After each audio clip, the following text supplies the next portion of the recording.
3 साल पहले जब महामारी चरम पर थी, मैंने खुद से कई दफा नींबू पानी बनाया। ऐसा करना लगभग मेरी दिनचर्या का हिस्सा बन गया था। कहना चाहिए कि लॉकडाउन में शुरू किया गया एक बढ़िया कदम था।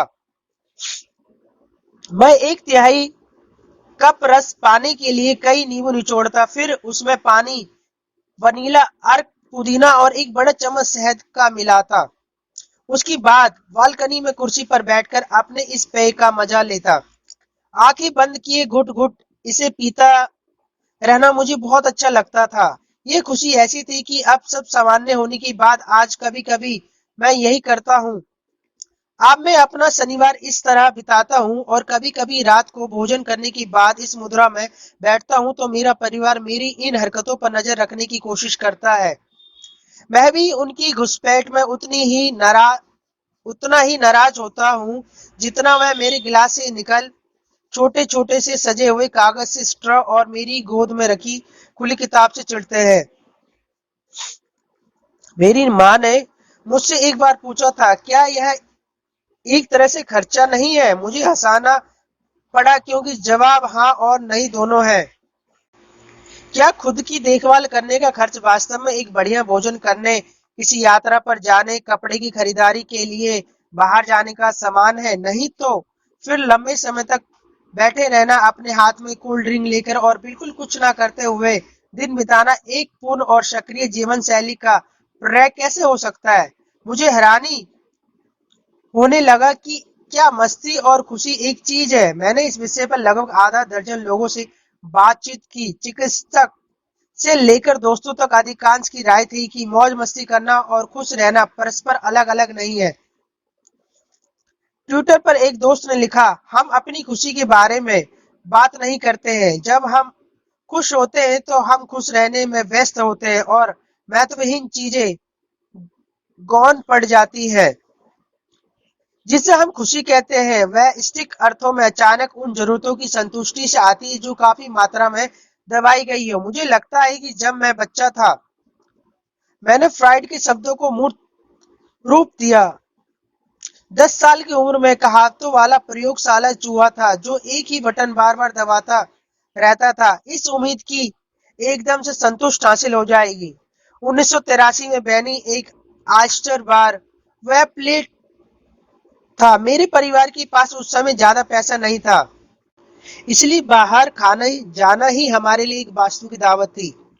याद करता हूं तो बैनी की शॉप मेरे पिताजी की ऑफिस से लगभग 2 ब्लॉक दूर थी। आज मुझे याद नहीं कि हम वहां पैदल जाते थे या गाड़ी से।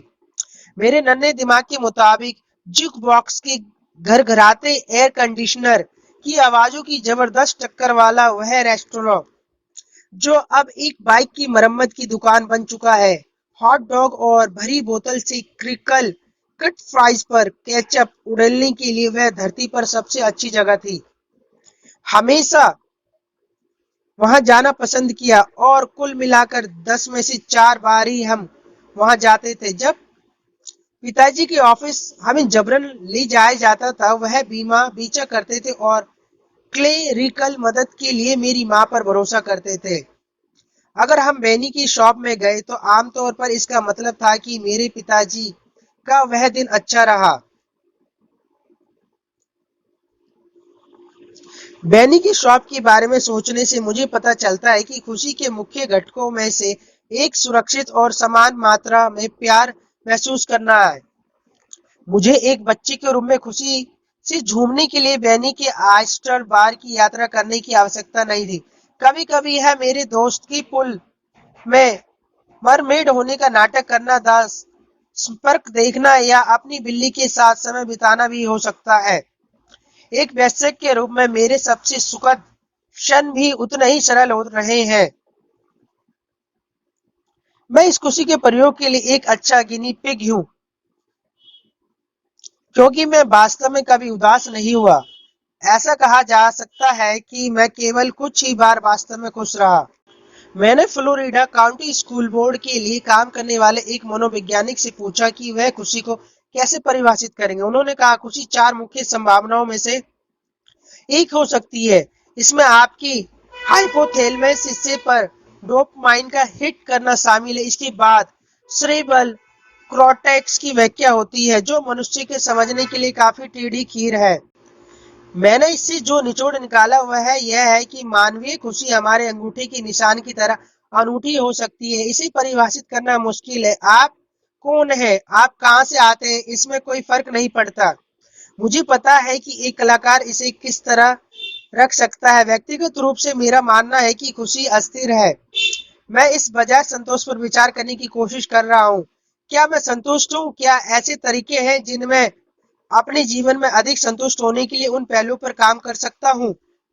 यह बात कुछ कारगर हो सकती है। मुझे यकीन है कि हम सभी ने सुना है कि उम्मीदें दुख की जड़ है। इसलिए शायद हमें हर समय खुश करने के लिए कुछ भी उम्मीद करने के बजाय हमें केवल उन चीजों को प्राथमिकता देने की जरूरत है जो हमें खुशी देती है, भले ही वह दूसरों का समय बर्बाद करने जैसा लग रहा हो। तभी हम अपनी खुशी देने वाले स्थानों पर अधिक बार जा सकते हैं और अपनी मर्जी के मुताबिक वहां रुक सकते हैं।